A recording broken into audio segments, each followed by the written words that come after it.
बोलिए श्री सद्गुरुदेव महाराज जी की जय। सच्चे दरबार की जय। सब श्री आशुतोष महाराज जी की जय। आज से लगभग 30 वर्ष पहले की यह घटना है। मिशन अभी अपनी प्रारंभिक अवस्था में था और महाराज जी ने सबको यह आज्ञा दी थी कि जन जन में इस ज्ञान अमृत को बांटो। और उस समय 4-5 सत्संग सुनने के बाद ज्ञान दीक्षा दे दी जाती थी। इसी दौरान एक प्रचारक भाई महाराज जी के पास गए और महाराज जी से जाकर के उन्होंने कहा, महाराज जी, हमने सुना है आपके ही श्रीमुख से कि प्राचीन काल में यह ज्ञान बहुत मुश्किल से प्राप्त होता था। पूर्ण सद्गुरु अपने सानिध्य में ज्ञान पिपासु जो आते थे उनकी परीक्षा लेते थे और जो उस कठिन परीक्षा को पार कर पाता था वही ज्ञान को प्राप्त कर पाता था। लेकिन महाराज जी, इस समय आपने ज्ञान इतना सुलभ क्यों कर दिया है? हम स्वयं जब ज्ञान दीक्षा प्रदान करते हैं तो हम भी यही बात उन लोगों को बोलते हैं, लेकिन हमारे मन में यह दुविधा उत्पन्न होती है कि यह कैसा विरोधाभास। इतना दुर्लभ ज्ञान आज के समय में इतना सुलभ क्यों? जो इतनी परीक्षाओं के बाद ज्ञान मिलता था वो आज इतना सहज ही मिल जाता है। जैसे ही महाराज जी ने यह सुना तो महाराज जी ने उनको कहा, देखो, आज इस समाज में घोर व्याधि फैली है अज्ञानता की, और अगर सब ऐसे ही चलता रहा तो मानवता का भविष्य सुरक्षित नहीं है। धरा पर मानवता का अस्तित्व संकट में आ जाएगा। इसलिए यदि इस धरा को बचाना है, इस मानवता को बचाना है, तो ज्ञान की संजीवनी बूंदें जन जन में बांटनी होंगी। इसलिए जन जन को हमने यह ज्ञान सुलभता से प्रदान कर दिया है।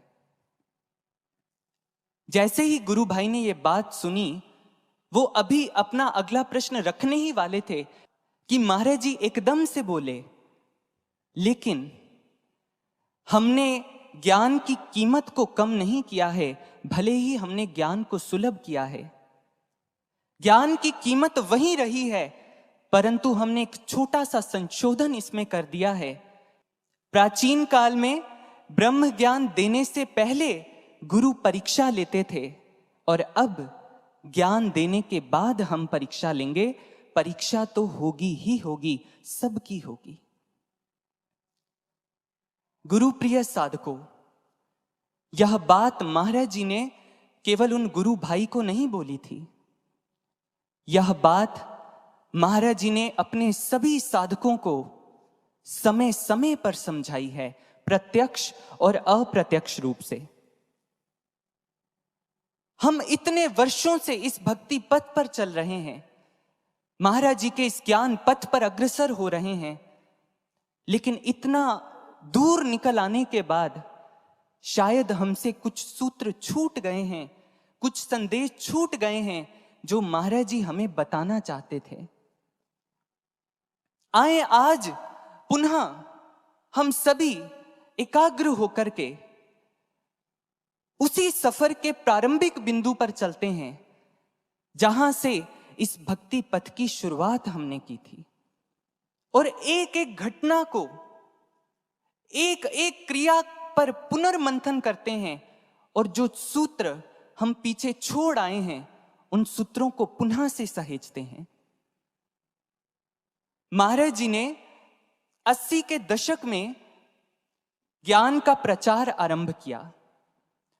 धीरे धीरे कुछ जिज्ञासु जन महाराज जी के साथ जुड़े और एक समय फिर ऐसा आया जब महाराज जी ने अपने विश्व शांति के मिशन को साकार रूप में अभिव्यक्त किया एक संस्थान के रूप में, और सन 1991 में यह मिशन दिव्य ज्योति जागृति संस्थान के नाम से एक रजिस्टर्ड ऑर्गेनाइजेशन बन गया। महाराज जी ने अपने इस मिशन को एक नाम दिया और वह नाम था दिव्य ज्योति जागृति संस्थान। समय आगे बढ़ा। हमारे इस मिशन का सबसे पहला लिटरेचर जो 1994 के आसपास जो पहली बुक रिलीज हुई थी, जब महाराज जी ने वो सारी बुक लिखवाई और उसके बाद जब महाराज जी ने उस किताब को नाम दिया तो उसका नाम था दिव्य ज्ञान प्रकाश। समय कुछ और बीता, एक और किताब हमारे संस्थान से प्रकाशित हुई, उसको महाराज जी ने नाम दिया दिव्य संदेश। समय आगे बढ़ा, प्रचार पंजाब से भारत के अन्य राज्यों में फैला और दिल्ली के अंदर भी इसी जटखोड़ आश्रम में, जिसको पहले जटखोड़ आश्रम कहा जाता था, 2008 के करीब महाराज जी ने एक दिन इस जटखोड़ आश्रम का नामकरण किया और गुरुदेव के श्रीमुख से जो नाम निकला वह था दिव्य धाम आश्रम। 2009 में पंजाब के लुधियाना प्रांत में एक भव्य कार्यक्रम का आयोजन हुआ और जब महाराज जी से उस कार्यक्रम का नाम पूछा गया तो महाराज जी ने उसका नाम दिया दिव्य उद्बोधन। 2010 में पुनः एक विशाल कार्यक्रम नूर महल की पावन धरा पर आयोजित हुआ और महाराज जी ने फिर से जब नामकरण किया तो महाराज जी ने उस कार्यक्रम का नाम रखा दिव्य शांति महोत्सव, जो 2010 और 2012 में महाराज जी की प्रेरणा से नूरमहल आश्रम की धरा पर आयोजित हुआ था। उसके बाद 2012 के करीब प्रशासन की ओर से नूरमहल आश्रम के आसपास के क्षेत्र को एक नवीन गांव में परिणित करने का निर्देश मिला और जब महाराज जी से उस गांव का नाम पूछा गया तो महाराज जी ने कहा इसका नाम होगा दिव्य ग्राम। ये सब कुछ होने के बाद एक सूत्र, जो एक इन सब में कॉमन चीज है जो शायद आप पकड़ पा रहे हैं, वह है शब्द दिव्य। और इतना ही नहीं, महाराज जी ने अपने भजनों में एक संबोधन लिखा, दिव्य गुरु, दिशा दिखाई दिव्य गुरु ने, हमने भी तो ठानी है। दिव्य गुरु की दिव्य क्रांति की धधक उठी है ज्वाला। एक संबोधन महाराज जी ने दिया, दिव्य गुरु।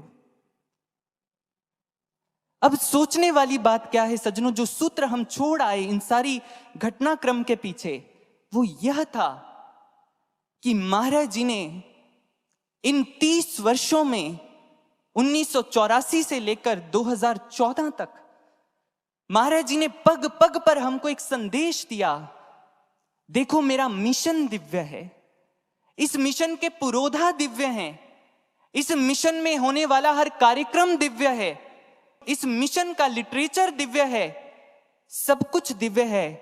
तो सोचने वाली बात है, इस मिशन में दिव्य गुरु के साधक भला दिव्य नहीं होंगे?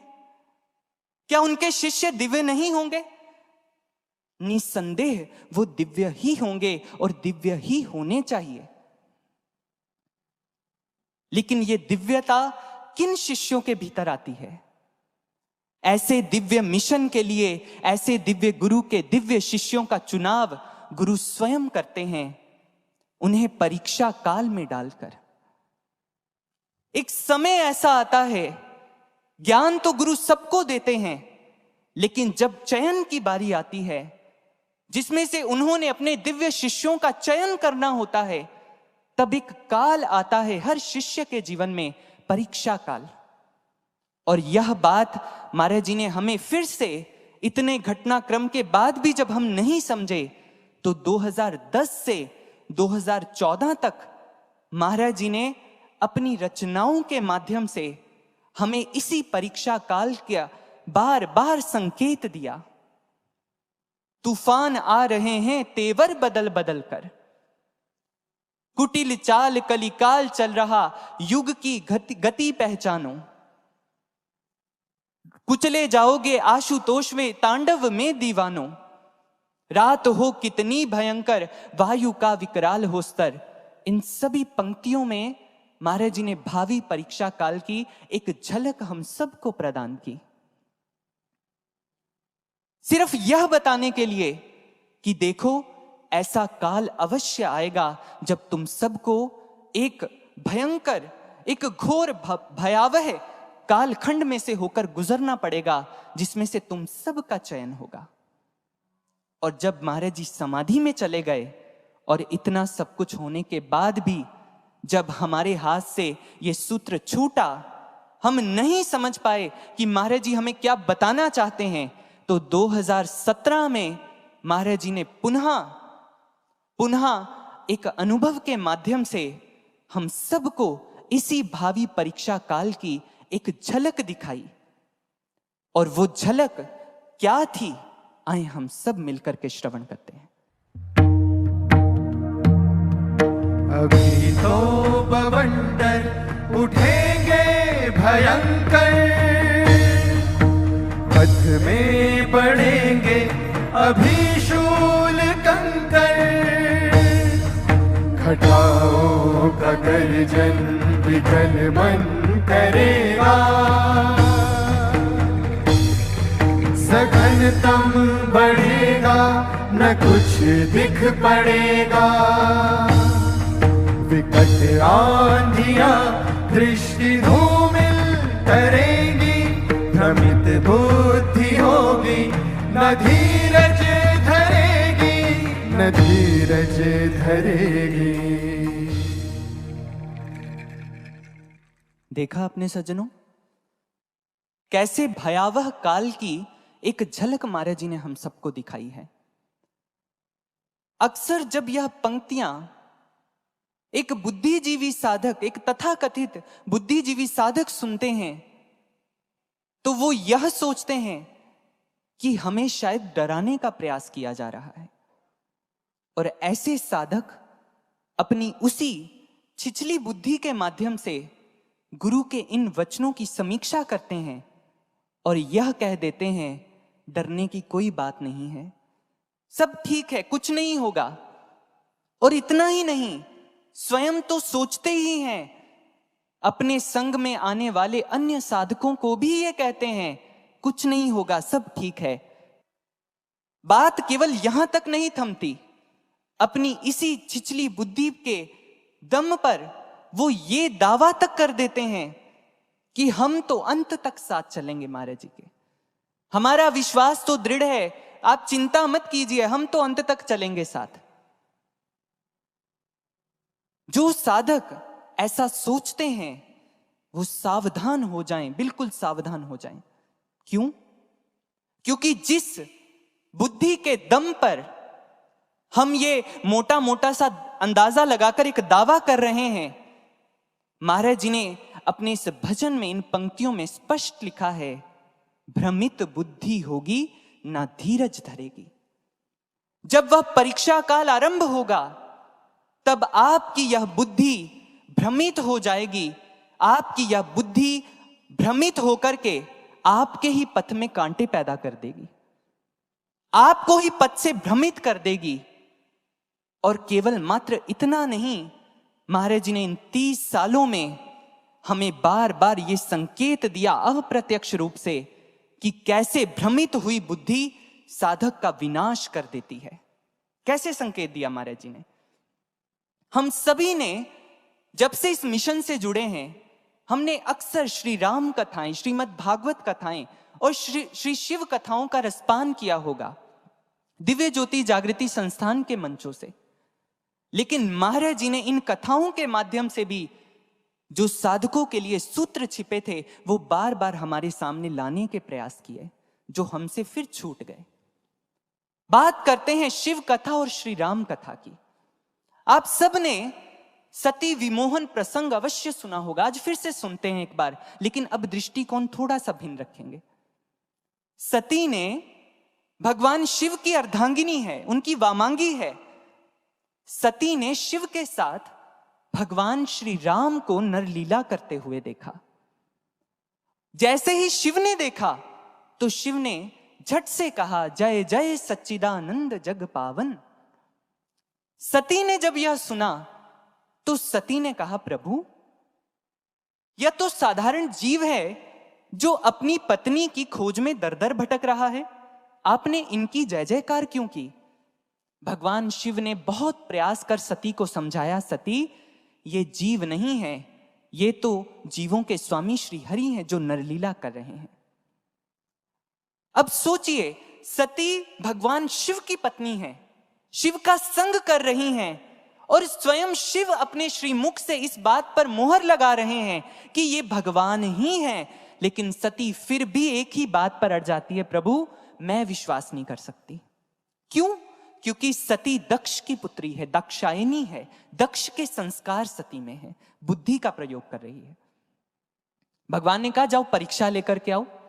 सती ने अब अपनी बुद्धि का प्रयोग किया और माता सीता का रूप धारण कर जो प्रभु श्री राम मां सीता की खोज कर रहे थे उनके सामने जाकर के खड़ी हो गई।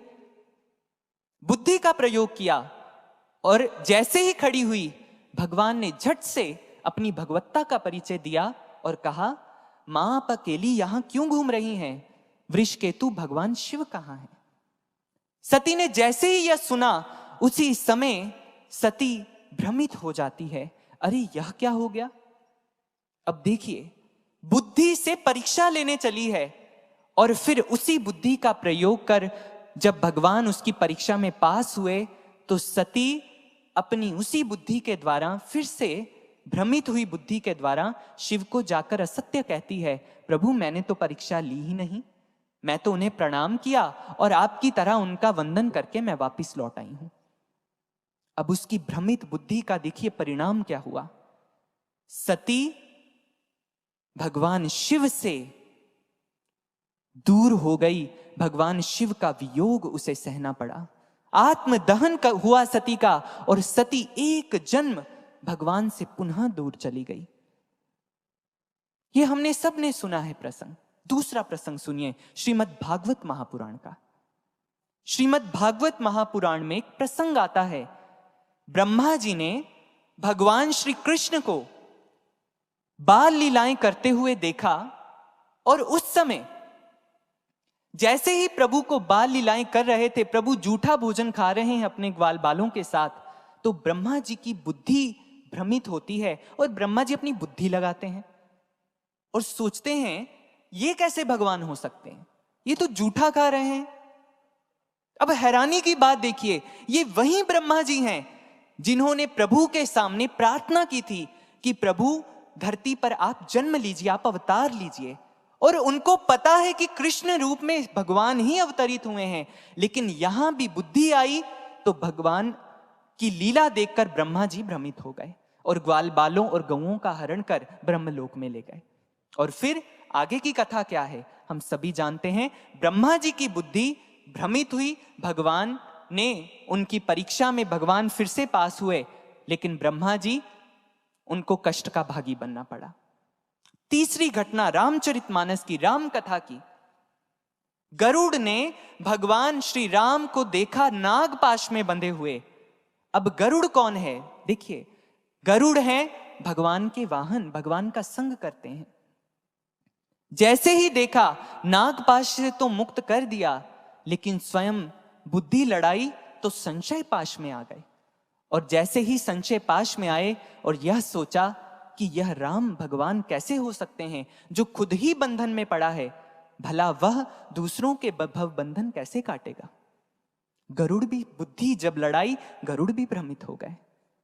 ये तीनों प्रसंग महाराज जी ने हमें कथाओं के माध्यम से बार बार समझाए हैं और फिर इस भजन के माध्यम से महाराज जी ने कहा कि भ्रमित बुद्धि होगी ना धीरज धरेगी। ये बुद्धि भ्रमित होगी ही होगी। इन तीनों घटनाओं में जो एक चीज समानांतर है वो यह है कि तीनों ने ही अपनी बुद्धि का प्रयोग किया और तीनों ही भगवान के निकट रहते हैं। ये तीनों घटनाएं सिखाती हैं कि यह मायने नहीं रखता कि आप कितने बड़े साधक हैं। अगर आपने अपनी बुद्धि लड़ा दी, अगर आपने भी अपनी बुद्धि से ईश्वर की सगुण रूप की लीला को देखा और उसे समझने का प्रयास किया, तो बुद्धि भ्रमित होगी ही होगी। क्योंकि परीक्षा कौन ले रहा है? जिसने हमारी बुद्धि का निर्माण किया है। और जो चतुर शिरोमणि के कार्य में अपनी बुद्धि लड़ाता है, उसकी बुद्धि भ्रमित हो ही जाती है। ये महाराज जी ने हमें बार बार संकेत दिया। और इतना ही नहीं, केवल इतनी छोटी सी बात समझाने के लिए महाराज जी ने हम सबको एक लाइव डेमो भी दिया। याद कीजिए 2014 जनवरी 2014 का वह दिन जब महाराज जी समाधि में गए थे। वह सूचना जैसे ही हम सबके कानों में किसी भी माध्यम से पहुंची, आप सभी साक्षी हैं इस बात के कि जिसने बुद्धि लड़ाई उस समय, जिसने अपनी बुद्धि का प्रयोग किया, वो भ्रमित हुआ ही हुआ।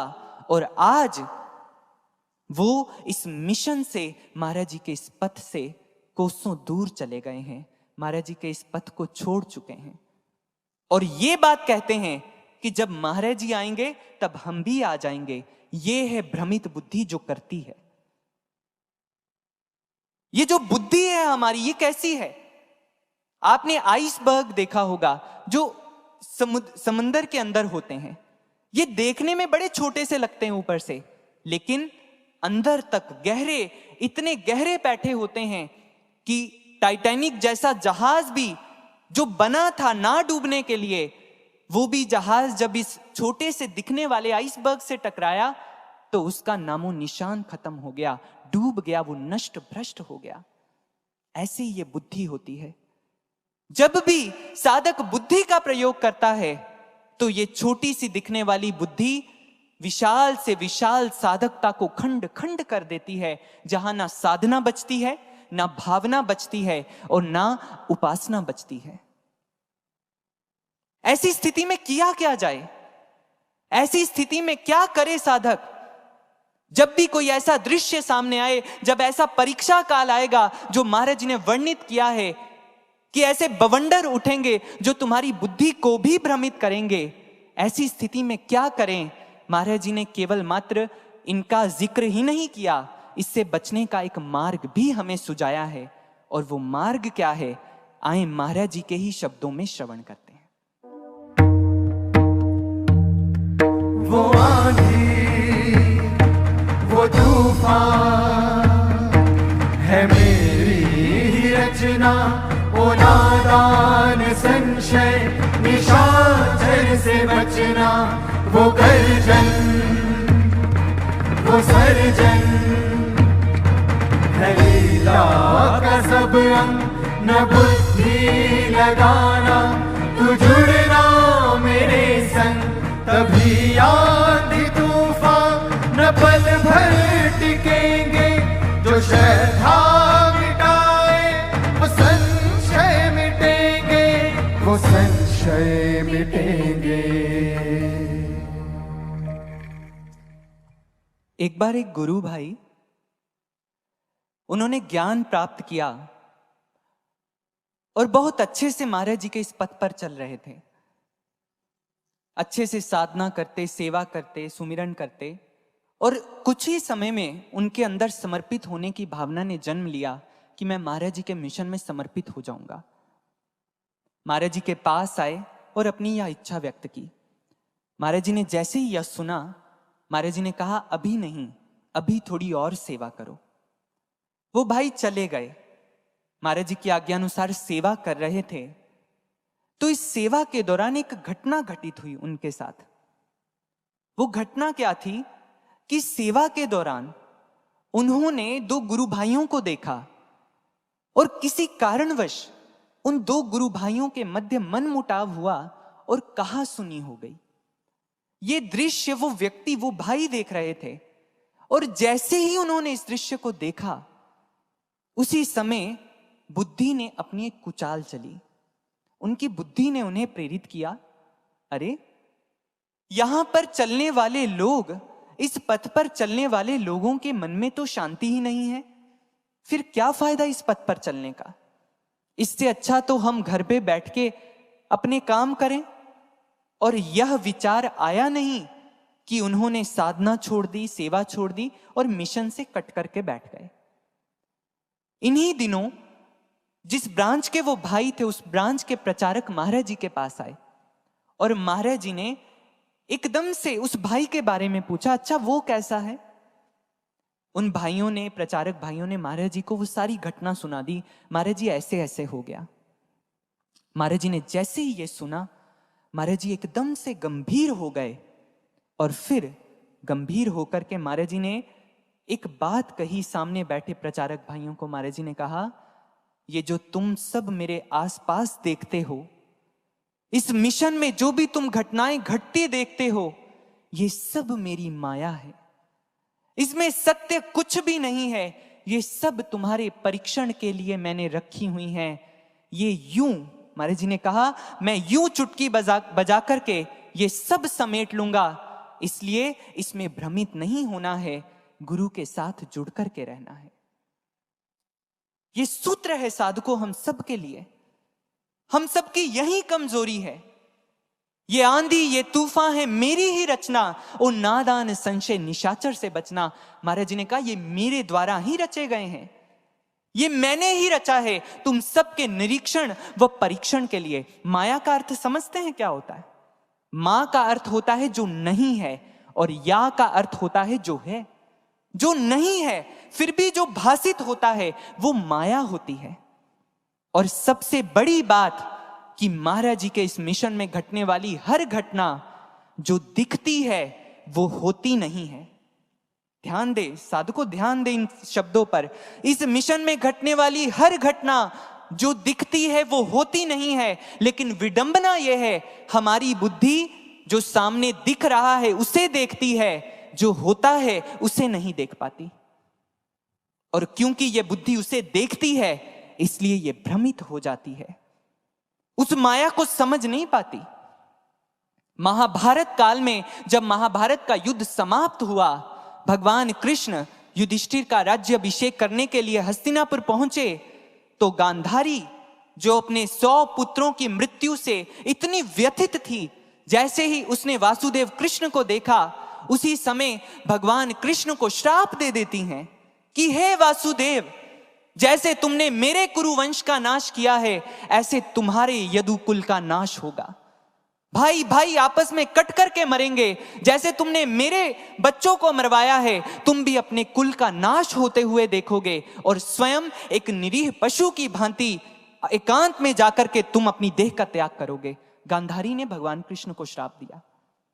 जैसे ही भगवान कृष्ण ने यह श्राप सुना, भगवान ने एक स्मित मुस्कान अपने चेहरे पर लेकर आए और गांधारी को कहा, माता तुम्हें क्या लगता है, क्या महाभारत युद्ध में तुम्हारे पुत्रों का हनन हुआ है? नहीं। अगर तुम्हारे पास दृष्टि हो तो देखो, महाभारत के इस युद्ध में, भीषण विकराल 18 दिन के इस युद्ध में जो भी तीर किसी छाती को लगा उसकी वेदना मुझे हुई है। जो भी अंग कट करके इस युद्ध भूमि में गिरे वो मेरे अंग थे माता। जिसकी जंगा टूटी वो भी मैं था और जिसने जंगा तोड़ी वो भी मैं था। जिसने विजय श्री का अमृत रस चखा वो भी मैं था और जिसने पराजय का विषपान किया वो भी मैं था। और इतना कहते ही गांधारी को भगवान कृष्ण पुनः वह दृश्य दिखाते हैं और गांधारी देख करके हतप्रभ, अर्जुन भी कृष्ण है, युधिष्ठिर भी कृष्ण है, सर्वत्र कृष्ण ही कृष्ण है, मरने वाला भी कृष्ण है, मारने वाला भी कृष्ण है। भगवान ने कहा, ये तो मेरी माया है माता, ये सब मेरी माया है। इसलिए साधकों भ्रमित मत हो। जब भी बुद्धि लगेगी तो फिर गांधारी की तरह हम भी कुपात्र बन ही जाएंगे। नारद के अंदर जब प्रभु ने अभिमान देखा तो एक माया नगरी का निर्माण किया। नारद विश्व मोहिनी के मोहन में फंसे, पूरी घटना घटी और अंत में क्या हुआ? भगवान श्री हरि को ही श्राप दे डाला। लेकिन जब सब कुछ प्रभु ने समेटा तो नारद पश्चाताप की गहन अग्नि में तपने लगे कि प्रभु ये सब कुछ तो था ही नहीं। ना तो वहां विश्व मोहिनी थी, ना वहां कोई राज्य था, ना कोई स्वयंवर था। प्रभु ने सब ऐसे समेट लिया। ये होती है प्रभु की माया। और सबसे बड़ी बात सज्जनों, निर्गुण रूप को समझना तो फिर भी आसान है। तुलसीदास जी रामचरितमानस में कहते हैं निर्गुण रूप सुलभ अति, सगुण जाने नहीं कोई। वो कहते हैं कि प्रभु का निर्गुण प्रकाश स्वरूप तो इतना आसान है, सुलभ है, उसमें तो कोई द्वंद्व ही नहीं है। लेकिन वही निर्गुण स्वरूप जब सदगुरु के रूप में साकार होकर के धरा पर आता है, तो फिर सुगम अगम नाना चरित, सुन मुनि मन भ्रम होए। बड़े बड़े मुनियों के मन में भ्रम उत्पन्न हो जाता है, साधारण साधकों की तो बात ही छोड़ दीजिए, आप नहीं समझ सकते।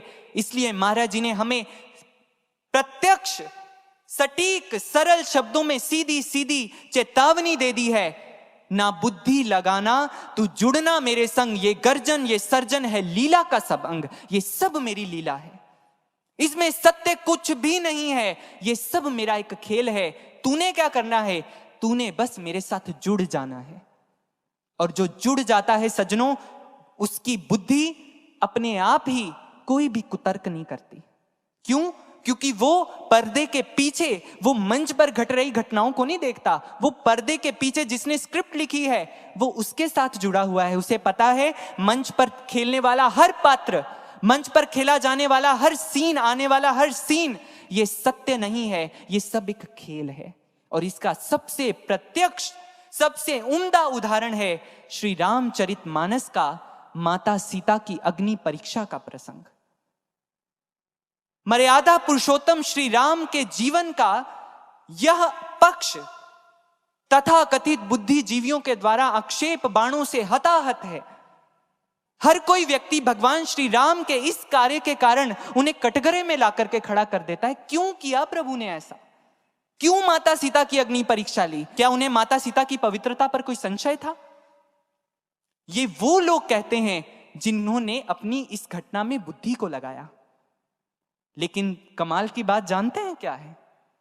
कमाल की बात तो यह है कि जिस माता सीता की अग्नि परीक्षा हुई थी वो वास्तव में माता सीता थी ही नहीं। हैरानी हुई ना सुन करके? पूरा युद्ध जिस माता सीता को वापिस लाने के लिए हुआ था वो वास्तविक मां जानकी थी ही नहीं, वो तो उनका प्रतिबिंब मात्र था, वो तो नकली था। और असली मां सीता कहां थी? वो तो अग्निदेव के पास सुरक्षित थी। खोलिए रामचरितमानस का अरण्य कांड, अरण्य कांड का दोहा नंबर 23, जिसके अंदर इस पूरी घटना का विवरण आता है। गोस्वामी तुलसीदास जी एक घटना का वर्णन देते हुए भगवान श्री राम और माता सीता के संवाद को प्रस्तुत करते हुए क्या कह रहे हैं? भगवान श्री राम ने माता सीता को कहा, सुनहु प्रिया व्रत रुचिर सुशीला, मैं कछु करबी ललित नर लीला। तुम पावक मह करहूं निवासा, जो लग करऊं निसाचर नासा। जब ही राम सब कहा बखानी, प्रभु पद धर हिया अनल समानी। निज प्रतिबिंब राख तह सीता, तैसई सील रूप सुबिनीता। एक दिन भगवान श्री राम ने मां जानकी को कहा, सीता अब मुझे एक नर लीला करनी है, मुझे एक खेल खेलना है। इसलिए तुम तब तक, जब तक मैं ये खेल खेलूं जिसमें मैं असुरों का नाश कर सकूं, तुम तब तक अग्निदेव के पास सुरक्षित रहो। और फिर क्या हुआ? प्रभु पद धर हिए अनल समानी। मां जानकी अग्निदेव के पास सुरक्षित रह गई। और फिर निज प्रतिबिंब राख तह सीता, माता सीता, असली माता सीता तो अग्निदेव के पास चली गई, लेकिन अपने जैसा बिल्कुल वैसा तैसई सील रूप सुबिनीता, बिल्कुल वैसा रूप, वैसा शील, सौंदर्य, वैसी पवित्रता वाला प्रतिबिंब माता सीता वहां बाहर छोड़ गई। और फिर जब सब कुछ हो गया, रावण का अंत हो गया, तब प्रभु ने असली माता सीता को वापस लाना था। रामचरितमानस के लंका कांड के दोहा नंबर 108 और 109 की ओर चलिए। वहां पर प्रभु श्री राम ने असली माता सीता को लाने के लिए लक्ष्मण को कहा, लक्ष्मण अग्नि का प्रबंध करो। और जैसे ही वो प्रतिबिंब अग्नि में आया तो क्या हुआ? गोस्वामी तुलसीदास जी लिखते हैं, प्रतिबिंब अरु लौकिक कलंक, प्रचंड पावक मह जरे। प्रभु चरित काहू ना लखे, नभ सुर सिद्ध मुनि देखहीं खड़े। कहते प्रतिबिंब और लौकिक कलंक सब जल गया और असली माता सीता प्रकट हो गई। और मजे की बात देखिए, जैसे ही भगवान ने ये लीला की, प्रभु चरित काहू ना लखे, नभ सुर सिद्ध मुनि देखई खड़े। आकाश के देवता भी भ्रमित हो गए, धरती के मुनि भी भ्रमित हो गए, सिद्ध भी भ्रमित हो गए, वानर सेना भी भ्रमित हो गई, और हमारे आज के इस युग का तथाकथित बुद्धिजीवी वर्ग तो है ही भ्रमित। ये सत्य था ही नहीं, और ये सत्य किसने जाना? लक्ष्मण, जो श्री राम के साथ रहता है, हमेशा उनका संग करता है। लक्ष्मण भी इस तथ्य को नहीं जान पाया। गोस्वामी तुलसीदास जी लिखते हैं, लक्ष्मण हूं यह मर्म ना जाना, जो कछु चरित्र रचा भगवाना। स्वयं लक्ष्मण भी इस चरित्र को समझ नहीं पाए। और यहां तक कि जैसे ही माता सीता ने कहा लक्ष्मण मेरे लिए अग्नि का प्रबंध करो, लक्ष्मण ने पहली बार जीवन में क्रोध से भरकर श्री राम की ओर देखा। श्री वाल्मीकि रामायण इस बात का प्रमाण है। एव मुक्तस्तु वैदेह्या लक्ष्मणः परवीरः अमर्षवश मापन्ने राघवम समुदैक्षत। लक्ष्मण ने क्रोधवश श्री राम की ओर देखा कि ये क्या कर रहे हैं श्री राम। ये होती है प्रभु की लीला, जो बड़ों को दुविधा में डाल देती है, जो बुद्धि लगाते हैं। ना तो लक्ष्मण समझ पाया इस बात को, ना वहां खड़ी वानर सेना समझ पाई, ना सुर समझ पाए, ना नर ना मुनि। समझा किसने? 2 युग बाद श्री तुलसीदास जी ने इस पूरे प्रसंग, इस पूरी घटना के पीछे के रहस्य को जाना और रामचरितमानस में वर्णित किया। क्यों? क्योंकि उन्होंने बुद्धि नहीं लगाई, वो गुरु के साथ जुड़ गए थे, प्रभु के साथ जुड़ गए थे, इसलिए हर घटना पर से पर्दा उठता चला गया। इसलिए सज्जनों, आने वाले समय में ऐसी ऐसी घटनाएं घटने वाली हैं कि बुद्धि भ्रमित होगी ही होगी, इसलिए सावधान हो जाइए। महाराज जी के उन वचनों को स्मरण कीजिए, बुद्धि नहीं लगानी है, अपने आप को गुरु के साथ जोड़ करके रखना है, इस बुद्धि को छोड़ करके गुरु के साथ जुड़ना है। इस संदर्भ में एक किस्सा बहुत प्रेरणाप्रद है, जो आप सबसे हम साझा करना चाहेंगे। एक बार एक राजा अपने मंत्री के साथ बागान में टहल रहा था। अचानक उसकी नजर बागान में बैंगनों के ऊपर पड़ी। जैसे ही उस राजा ने बैंगन को देखा तो उसने अपने मंत्री से कहा, देखो ये बैंगन कितना सुंदर लग रहा है। मंत्री ने जैसे ही देखा तो मंत्री ने उसी समय बैंगन की गुणगाथा पुराण आरंभ कर दिया। उसने कहा, हाँ राजन, ये बैंगन तो सच में ही देखने में बहुत सुंदर हैं। अरे देखने में तो छोड़िए, इसे तो ईश्वर ने भी कितना सुंदर बनाया है। इस बैंगन के ऊपर जो डंठल है वो तो बिल्कुल ऐसे लगता है जैसे सिर के ऊपर ताज हो। भगवान ने इसे ताज देकर ही भेजा है, ये तो बड़ा अच्छा है। राजा ने जैसे ही अपने मंत्री से बैंगन की ये गुणगाथा सुनी, उसने वापिस आकर के 2-3 दिन लगातार बैंगन की सब्जी खाई। कुछ समय के बाद राजा बीमार पड़ गया। अब मंत्री जब राजा के पास पहुंचा उसका हालचाल जानने के लिए, तो जाते ही राजा ने क्रोध से कहा, यह बैंगन कितना खराब है, ये बैंगन की सब्जी। जैसे ही मंत्री ने यह सुना, उसने उसी समय राजा की हां में हां मिलाते हुए कहा, हां राजन, आप बिल्कुल सही कह रहे हैं। अरे ये बैंगन तो है ही बेगुना, इसका तो नाम ही ऐसा है, और ऊपर से देखिए भगवान ने भी इसको काला रंग दिया है, ये तो किसी काम का नहीं है, ढंग का एक गुण नहीं है इसके अंदर। जैसे ही राजा ने अपनी मंत्री की यह प्रतिक्रिया देखी तो राजा बड़ा हैरान हुआ। उसने अपने मंत्री से कहा कि अभी कुछ दिन पहले जब मैंने बैंगन की तारीफ की तो तुमने भी बैंगन के कसीदे मेरे सामने पढ़ने शुरू कर दिए, और आज जब मैंने बैंगन की बुराई की तो तुमने भी उसकी बुराई करनी शुरू कर दी। तो उसके मंत्री ने एक बहुत पते की बात की, जो हम सब साधकों के लिए बड़ी प्रेरणाप्रद है। साधकों, उस मंत्री ने कहा, मालिक मैं आपका गुलाम हूं, बैंगन का नहीं। साधकों, आप सहेज पाए अपने लिए प्रेरणा सूत्र? हम महाराज जी के शिष्य हैं, हम घटनाओं में क्यों निष्ठा रखते हैं अपनी? हम भी तो गुरु के सेवक हैं, हम भी तो गुरु के साधक हैं। क्या हमने कभी बाहर घट रही घटनाओं को देख करके कभी हमने कहा कि हम तो गुरु के शिष्य हैं, हमें इन घटनाओं से क्या लेना देना, हमें इन घटनाओं का क्या वास्ता? दरअसल हम कभी अपनी बुद्धि समर्पित कर ही नहीं पाए। हमारी बुद्धि ने कुतर्कों के ऐसे पंख फड़फड़ाए हैं हमेशा कि हम गुरु से दूर ही गए हैं। एक बार एक प्रेमी महाराज जी के लिए 2 तोते लेकर आए, महाराज जी के श्री चरणों में अर्पित किए। महाराज जी ने उन दोनों तोतों को अपने पास रख लिया और बहुत समय तक वो महाराज जी के साथ रहे। महाराज जी रोज उनको अपना स्नेह देते, प्यार देते। समय बीता, एक दिन एक तोता उड़ गया, छोड़ करके चला गया। और जिन सेवादार भाई की उन तोतों के पास सेवा थी, उन्होंने उस दिन से एक बात नोटिस की कि जो दूसरा तोता है वो क्या करता है, वो हमेशा उसके उड़ जाने के बाद वो अपनी चोंच से अपने पंखों को नोचता रहता था। उन्होंने जाकर के महाराज जी को ये बात बताई। महाराज जी ने जैसे ही ये सुना, महाराज जी द्रुत गति से उस तोते के पास गए और जाकर के स्नेहिल दृष्टि से, अपार करुणामयी दृष्टि से देखा और बहुत प्रेम दिया। सहलाने लगे और गुरु भाई की ओर मुड़ करके देखा और बोले, तुम समझ पाए कुछ? उन्होंने कहा, नहीं महाराज जी। महाराज जी ने कहा, जब से वो उड़ करके गया है, ये तब से अपने पंख इसलिए नोच रहा है कि कहीं इन पंखों के कारण मैं भी अपने गुरु से दूर ना हो जाऊं, ये मेरा सानिध्य छोड़ करके दूर ना चला जाए। हमें भी अपनी बुद्धि के पंखों को स्वयं नोचना होगा साधकों। अगर बुद्धि के पंख नहीं काटे तो ये बात आज लिख लीजिए, आप ये बात नोट कर लीजिए, ये बुद्धि के पंख एक दिन फड़फड़ा करके हमें गुरु से दूर लेकर के ही जाएंगे। इसलिए काटने होंगे, हमें ये पंख स्वयं काटने होंगे।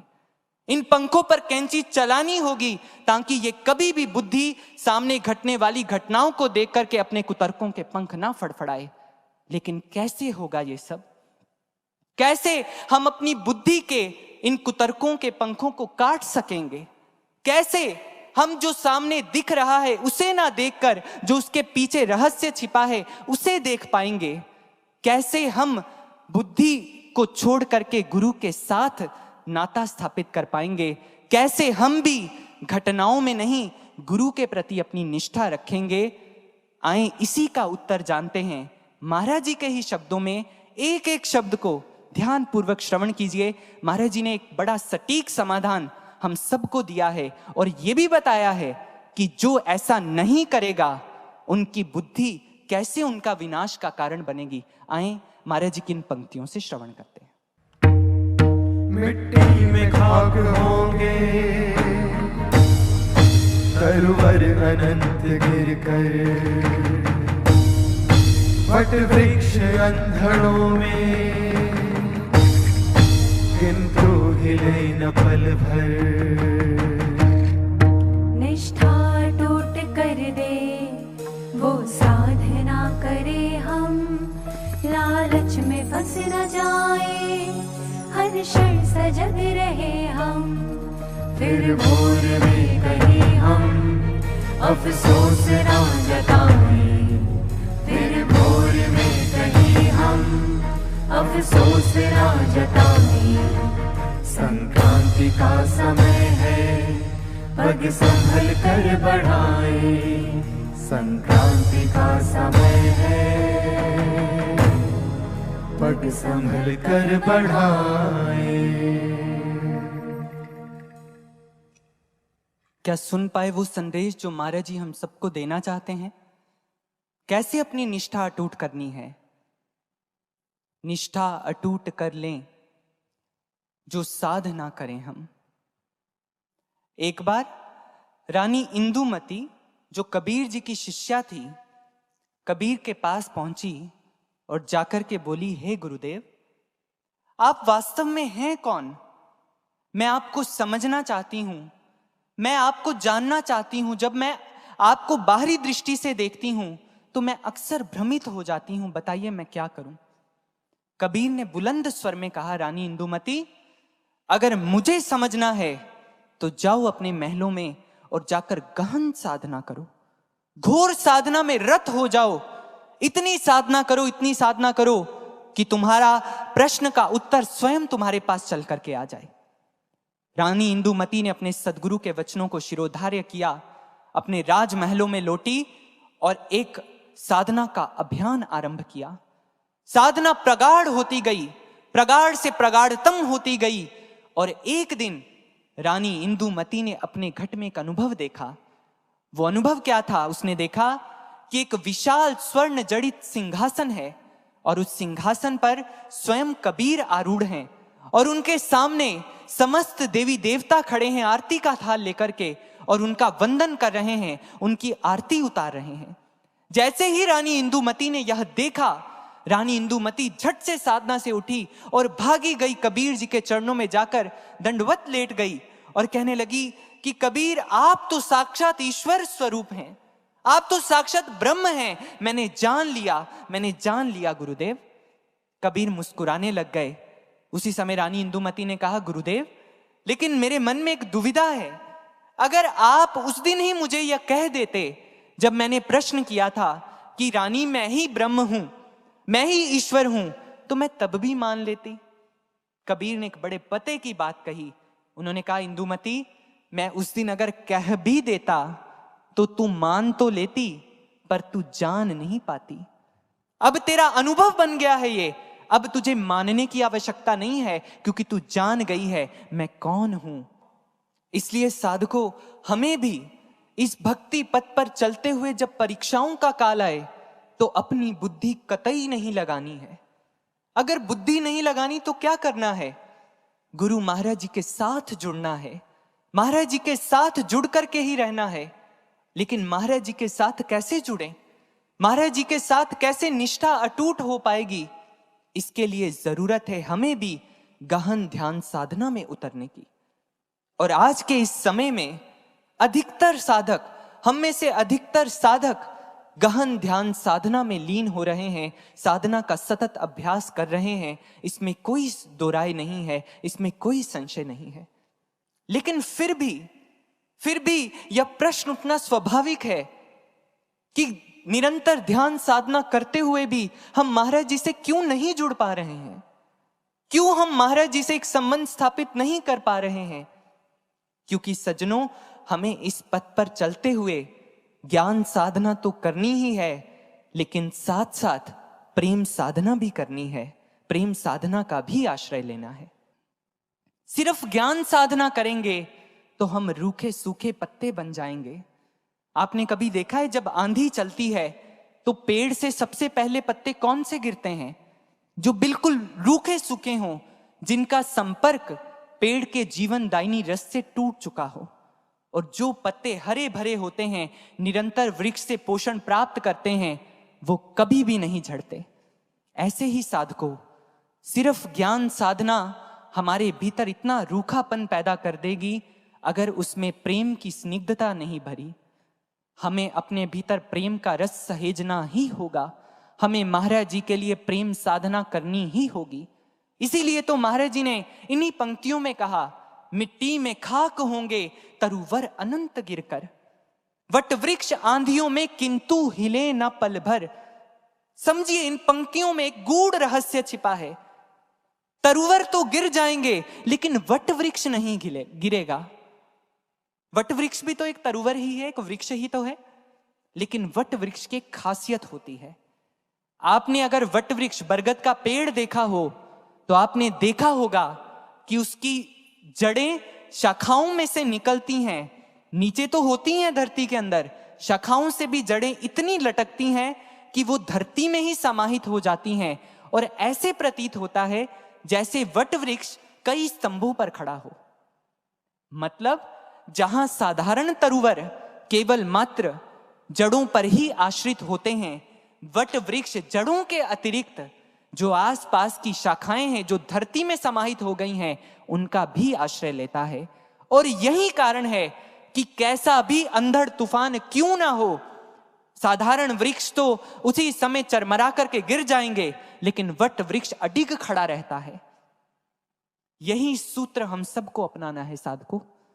ज्ञान साधना धरती के भीतर की जड़ों की मानिंद है, इन्हें तो बढ़ाना ही है। लेकिन जो शाखाओं से लटकती हुई जड़ें हैं, जो आश्रय दे रही हैं, वो प्रेम साधना है। हमें ज्ञान साधना के साथ प्रेम साधना का आश्रय लेना है, तभी हम नहीं हिल सकते कोई भी अंधड़ आए। कैसी प्रेम साधना? जैसी प्रेम साधना की थी विवेकानंद ने, जैसी प्रेम साधना की थी श्री हनुमान ने। आप नरेंद्र का जीवन देखिए, वो स्वयं अपने मित्रों को ये बात अक्सर कहते थे, मुझे ठाकुर ने अपने प्रेम का गुलाम बना लिया है।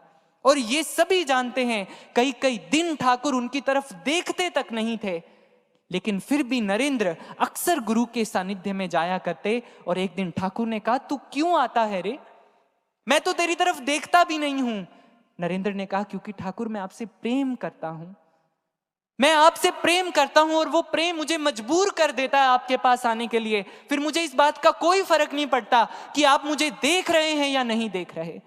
और यही कारण था, इस प्रेम साधना के बल पर ही विवेकानंद के सामने जब ऐसे ऐसे प्रलोभन आए, जहां पर खाने को रोटी नहीं थी, लोगों ने नौकरियों के प्रलोभन दिए, लोगों ने ऐसे ऐसे कार्यों के प्रलोभन दिए, लेकिन नरेंद्र एक बात पे अटक जाते, अगर कोई भी नौकरी मुझे मेरे ठाकुर से दूर करे, मुझे कतई स्वीकार नहीं है, मैं भूखा मर जाऊंगा अपने ठाकुर के प्रेम की खातिर, लेकिन उनसे दूर नहीं रह सकता। ये थी नरेंद्र की ज्ञान साधना और प्रेम साधना। हनुमान जी की यही ज्ञान साधना और प्रेम साधना थी कि उनके भीतर कभी श्री राम को लेकर कोई संशय नहीं आया। अपने श्री राम के प्रति इतना प्रेम कि एक दिन प्रभु जब बैठे हुए थे, सारी वानर सेना समक्ष बैठी थी। देखिए प्रेम की पराकाष्ठा क्या होती है। प्रभु ने चंद्रमा की ओर देखा और देख करके सबसे पूछा, अच्छा बताओ चंद्रमा में दाग क्यों है, ये श्यामल क्यों है? सभी ने अपने अपने वक्तव्य दिए। वानरों ने कहा कि प्रभु हमने सुना है कि जब धरती बनी थी तो इसके अंदर का एक हिस्सा निकल गया था, तब से ये खाली है। सबने अलग अलग वक्तव्य दिए, लेकिन जब हनुमान जी की बारी आई, प्रभु ने कहा, हनुमंत तुम बताओ ये चंद्रमा भीतर से श्यामल क्यों है? देखिए हनुमान जी की प्रेम साधना उस समय बोली, क्योंकि प्रभु चंद्रमा ने भी अपने हृदय में आपकी श्यामल छवि को बसा के रखा है, जैसे हम सब ने बसाया है। ये उनकी प्रेम साधना थी, ज्ञान साधना के साथ प्रेम साधना। यही कारण था जब उन्होंने श्री राम को, जब सेतु बन रहा था, श्री राम ने पत्थर फेंका तो वो पत्थर डूब गया।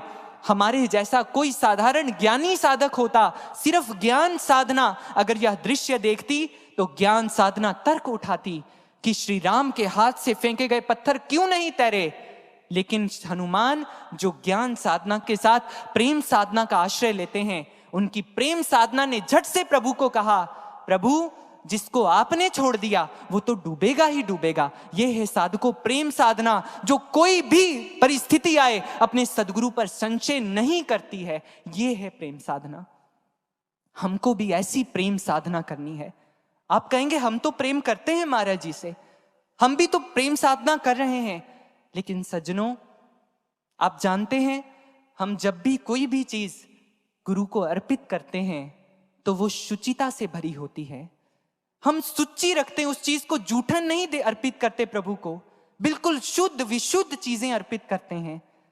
लेकिन जब बात प्रेम की आती है तो फिर हमारा प्रेम जूठा हो जाता है और हम जूठा प्रेम प्रभु को अर्पित कर देते हैं। आज आप अपने हृदयों में झांक करके देखिए, आप सभी ये सुन रहे हैं, अपने नेत्र मूंदिए और अपने हृदयों में झांक कर देखिए, क्या आपने अपने हृदय सिंहासन पर केवल मात्र अपने सदगुरु को आरूढ़ किया है? क्या आप कर रहे हैं शुचिता से भरी प्रेम साधना? हमने तो इतने संबंध बनाए हैं, इतने संबंध कि गुरु के लिए तो कोई स्थान ही नहीं है हमारे जीवन में। हम जब इस पथ पर चले थे तो हम यह निर्णय करके चले थे कि हम महाराज जी को प्राप्त करेंगे, हम महाराज जी को ही पाएंगे, उनको ही जीवन में स्थान देंगे। लेकिन विडंबना है सज्जनों, त्रासदी है, दुख का विषय है, हमने चलते चलते इस पथ पर पहले ही इतने रिश्ते थे, इतने रिश्तों की डोरियां थी, यहां भी आकर के इतने रिश्ते बना लिए हैं हम सबने। कहने को तो गुरु भाई गुरु बहने कहते हैं, लेकिन गुरु तो विस्मृत ही हो गए हैं। हर पल उनका चिंतन, हर पल उनके साथ रहना, गुरु के लिए तो हमने कभी कोई समय छोड़ा ही नहीं है। और महाराज जी अपने हृदय का भिक्षा पात्र लेकर के हमारे हृदयों पर दस्तक देने के लिए सदा खड़े रहते हैं कि कब ये जागेगा और अपने शुद्ध विशुद्ध प्रेम की भिक्षा मेरे भिक्षा पात्र में डालेगा। कभी गुरु का दर्द हम सबने समझा? हमें अपने दर्द दिखते हैं, हमने अपने दर्द महाराज जी को कितनी बार सुनाए हैं, लेकिन क्या आपने कभी गुरु का हृदय टटोल करके देखा? हमारे तो इतने साथी हैं, हमने तो इतने संबंध बनाए, मन परेशान होता है, कभी उसको दुख सुना देते हैं, कभी उसको सुना देते हैं। कभी आपने अपने गुरु का हृदय देखा कि हमारे महाराज जी किसको सुनाते होंगे? क्या हम महाराज जी के सच्चे साथी बन पाए? क्या हम महाराज जी के सच्चे सहयोगी बन पाए कि महाराज जी हर बात हमसे शेयर कर सकें, कि महाराज जी अपने दिल का हर राज हमसे शेयर कर सकें? हमने कभी गुरु को यह अवसर नहीं दिया सज्जनों, बड़े दुख की बात है। और महाराज जी ने एक एक क्षण हमें दिया। अगर बाहरी दृष्टि से देखिए, महाराज जी का भी तो एक परिवार था, महाराज जी भी तो सब छोड़ करके आए हमारे लिए, और आकर के हमेशा, कभी आपने मन से सुना महाराज जी ने अपने घर की कोई बात करी हो, अपने किसी रिश्तेदारों की बात करी हो? कभी नहीं। महाराज जी ने सिर्फ ये कहा, तुम मेरी संतानें हो, तुम मेरा परिवार हो, तुम मेरे आत्मीय परिजन हो। ये है सदगुरु की महानता। तो क्या हमारा कोई फर्ज नहीं बनता कि हम भी शुद्ध विशुद्ध प्रेम अपने महाराज जी को अर्पित करें? क्या हमारा कोई फर्ज नहीं बनता कि हम भी अपने महाराज जी को कहें कि महाराज जी देखिए, अगर आप हमारे लिए सब छोड़ करके आए हैं तो हमने भी सब त्याग दिया है, हम भी शुद्ध विशुद्ध केवल और केवल आपके होकर के आपको अर्पित हैं, आप हमें स्वीकार कीजिए। क्या कभी ऐसी भावना हमारे हृदय में जन्म ली? कभी नहीं ली सज्जनों, कभी नहीं ली। इसलिए कवि को मजबूर होकर के लिखना पड़ा ये बात। ध्यान से सुनिएगा हर एक शब्द को। वो कवि कहता है, वो प्रेम सिंधु बनकर छलके, वो प्रेम सिंधु बनकर छलके, हम कैसे प्रेमाधिकारी हैं, उनका अनंत प्रेम पाकर भी दुनिया हमको प्यारी है। उन्होंने त्यागा सर्वस्व अपना, हम अपनों को ना त्याग सके, पा ज्ञान सूर्य मोह निद्रा से, हम अब तक भी ना जाग सके। उनके निश्चल स्नेह के आगे रिश्तों की ममता भारी है, वो प्रेम सिंधु बनकर छलके, हम कैसे प्रेमाधिकारी हैं। तज नींद चैन सींचा हमको, तज नींद चैन सींचा हमको, हम नींद प्रमाद को सींच रहे। वो वैराग्य शिखर पे प्रतीक्षारत, हमको इंद्रिय सुख खींच रहे। हमें घंटों की साधना भी कठिन, वो कठिन तपोव्रत धारी हैं। वो प्रेम सिंधु बनकर छलके, हम कैसे प्रेमाधिकारी हैं। वो एक एक क्षण के लिए सतर्क, वो एक एक क्षण के लिए सतर्क, हमें घंटों भर की फुर्सत है। हम खान खेल में मस्त हुए, वो परहित में सतत रत हैं। वो सादगी सत्य की दिव्य मूरत, वो सादगी सत्य की दिव्य मूरत, हम दंभी मिथ्याचारी हैं। वो प्रेम सिंधु बनकर छलके, हम कैसे प्रेमाधिकारी हैं। उनमें हम में इतना अंतर, उनमें हम में इतना अंतर, कैसे उनके बन पाएंगे। उनमें हम में इतना अंतर, कैसे उनके बन पाएंगे। क्या है चिंता कब उनके लिए, शुद्ध प्रेम हृदय में उपजाएंगे। अब प्रेम परीक्षा देने को युग ने दी हमको बारी है। वो प्रेम सिंधु बनकर छलके, हम कैसे प्रेमाधिकारी हैं। उनका अनंत प्रेम पाकर भी दुनिया हमको प्यारी है, ये दुनिया हमको प्यारी है। एक कवि का दर्द है, समझने वाली बात है सज्जनों। महाराज जी हमारे शुद्ध विशुद्ध प्रेम को चाहते हैं।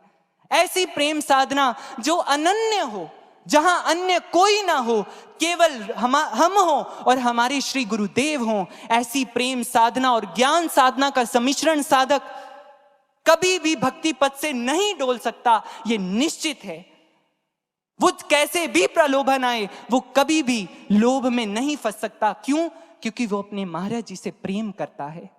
इसलिए सज्जनों, अब प्रयास करें, ज्ञान साधना के साथ प्रेम साधना का संबल लें, तोड़ दें, उन सभी डोरियों को काट दें जो हमने अलग अलग जगह पे फैलाई हुई हैं। मोह की उन सारी डोरियों को काट करके प्रेम का ऐसी सुदृढ़ रस्सी बनाएं जो हम गुरु के श्री चरणों के साथ, गुरु के साथ बांध सकें, जो हमारा नाता अटूट कर दे हमारे महाराज जी के साथ। ऐसा बनना है हमें। इस संदर्भ में महाराज जी एक बहुत सुंदर उदाहरण देते हैं। आप सभी जानते होंगे कि जो कोयल होती है, कोयल अपने अंडे कौवे के घोंसले में देती है, और उसके उपरांत जो मादा कौवा होती है वो निरंतर उन अंडों को सेती है। और जब अंडों में से बच्चे निकलते हैं और उनके पंख आ जाते हैं, तो कोयल दूर खड़ी एक धुन गुनगुनाती है, एक राग छेड़ती है। और जैसे ही वह स्वर लहरियां कोयल के उन बच्चों के कानों में पहुंचती हैं, वो उसी समय उस घोंसले का त्याग करके अपनी मां के पास आ जाते हैं। और इसमें शानदार बात देखिए साधकों, प्रेरणाप्रद बात देखिए कि जब वो बच्चे अपनी मां के पास आते हैं तो एक बार उस घोंसले का त्याग करने के उपरांत वो ना तो कभी जीवन भर पुनः लौट करके उस घोंसले में वापस जाते हैं और ना ही मन से कभी उस घोंसले का चिंतन करते हैं। कितनी आश्चर्यचकित कर देने वाली बात है ना। उन्होंने इतना समय उस घोंसले में बिताया, लेकिन एक बार भी उनके मन में उस घोंसले का विचार नहीं आता। बिल्कुल ऐसे ही साधकों हम सबको बनना है। हम सब भी कहां कहां नहीं फैले थे, लेकिन महाराज जी ने हम सबको ज्ञान दिया, अपना आश्रय दिया। लेकिन समस्या जानते हैं क्या है? हम भी जो माया के घोंसलों में पड़े हुए थे, हमें महाराज जी ने अपने ज्ञान का राग छेड़ करके अपने पास तो बुला लिया, लेकिन हम अपने मन में माया के घोंसले का त्याग नहीं कर पाए। हमारा मन आज भी बार बार संसार के उन्हीं रिश्तों का चिंतन करता है। हमारा मन आज भी बार बार संसार की उन्हीं इच्छाओं को प्राप्त करना चाहता है, उन्हीं कामनाओं से युक्त होकर के उधर मुड़ना चाहता है। हम एक छोटा सा संसार तो छोड़कर आ गए, लेकिन एक बहुत बड़ा संसार अपने दिल में समाकर के साथ लेकर के आ गए। आज हम संसार में नहीं रहते हैं, संसार हमारे दिल में रहता है। तो सोचिए फिर कैसे हम विशुद्ध प्रेम महाराज जी के चरणों में अर्पित कर पाएंगे?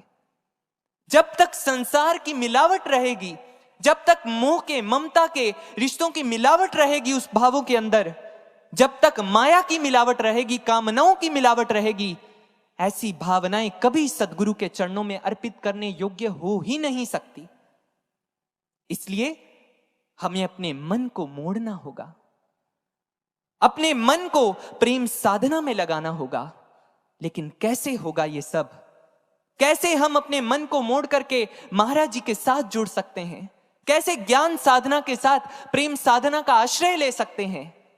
इसके लिए स्मरण कीजिए वह क्षण, जो क्षण महाराज जी ने हम सबको प्रदान किए हैं। महाराज जी ने 30 साल अपना साकार सानिध्य हम सब साधकों को दिया है। हम साक्षी बने हैं महाराज जी की हर एक लीला के। हम साक्षी बने हैं जब जब हमने कोई उपलब्धि प्राप्त की, जब जब महाराज जी हमसे प्रसन्न हुए, हम साक्षी बने हैं उस करुणामय हस्त के जो महाराज जी ने हम सबके सर पर सहलाया है। जब जब भी हमने कोई गलती की, हम साक्षी हुए हैं महाराज जी की उस डांट के जो महाराज जी ने हमें सुपथ पर लाने के लिए कही है।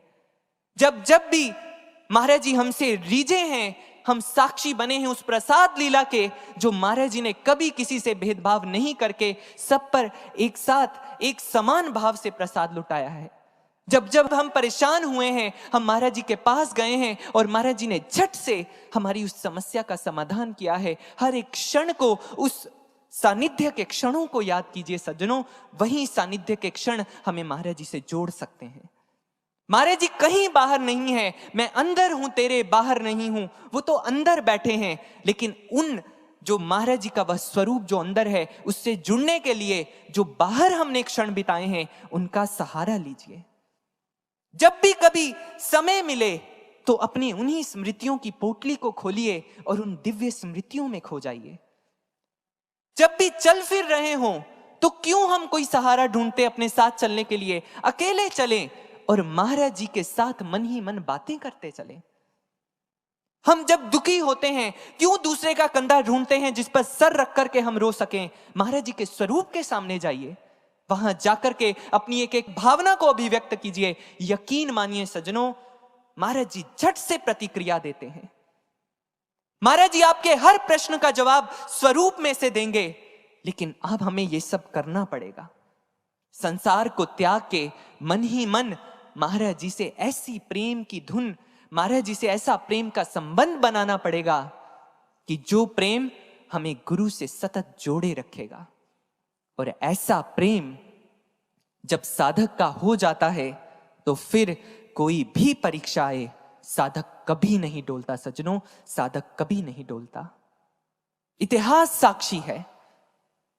एक बार निजामुद्दीन औलिया, उन्होंने निर्णय लिया कि वो अपने शिष्यों की परीक्षा लेंगे।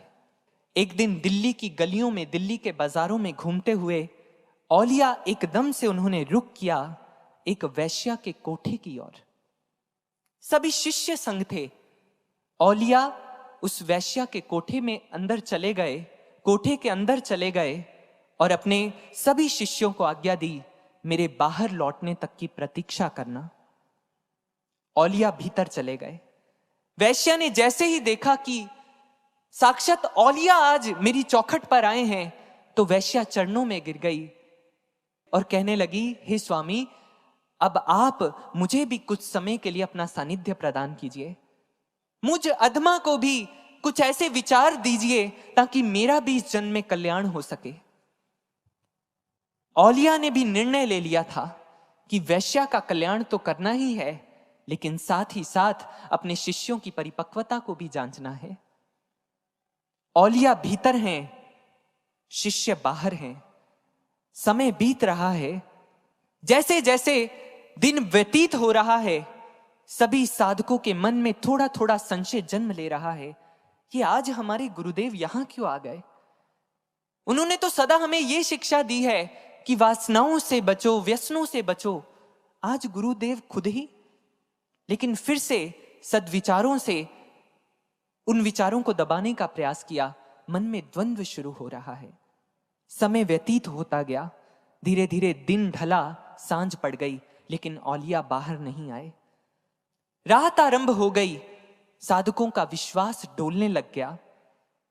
रात्रि का प्रथम प्रहर बीता तो एकाएक उन्होंने देखा कि वैश्या एक बोतल के अंदर शराब भर के ऊपर जा रही है औलिया के कक्ष की ओर। अब तो जो बचा खुचा विश्वास था वो भी डगमगाने लगा। वासना तो वासना, अब हमारे गुरुदेव व्यसनी भी हो गए हैं।